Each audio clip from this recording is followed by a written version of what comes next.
हमारे मणिपुर में जो प्रॉब्लम हो रहा है वहाँ में हमारे बहुत तिपरासा का स्टूडेंट्स लोग फंसा हुआ है। बहुत लोगों ने फ़ोन भी किया है कि वहाँ में उनको खतरा लग रहा है, इसके लिए उनको वापस आना है। मैंने अपनी तरफ से उनको कांटेक्ट करके आज 50 तिपरासा स्टूडेंट्स का प्लेन का टिकट काट दिया है। वो लोग कल वापस त्रिपुरा लौटेंगे। ख़राब टाइम में राजनीति के बारे नहीं सोचना चाहिए।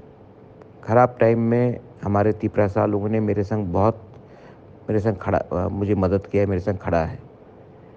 तो उनके ख़राब टाइम में भी मेरा कर्तव्य बनता है, ड्यूटी बनता है कि उनको हेल्प करें। ये 50 स्टूडेंट्स का जो प्लेन का टिकट है वो पूरा मैंने अपने पॉकेट से दिया है, और आने वाले दिन में अगर और भी कुछ प्रॉब्लम होगा तो मैं और लोगों को भी लाऊँगा। ये मेरा ड्यूटी था। मैं अपने लोगों को प्यार करता हूँ। मैं हमेशा अपने लोगों के संग खड़ा रहूँगा। और अगर आप लोगों को किसी को भी अगर कुछ खतरा है बाहर में और आपको लगता है कि आपको वापस आना है, प्लीज़ कॉन्टैक्ट कीजिए, हम आपको वापस लाएँगे।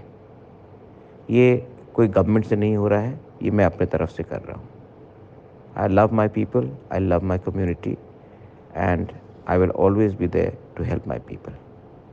बेलाइन हम्बाई।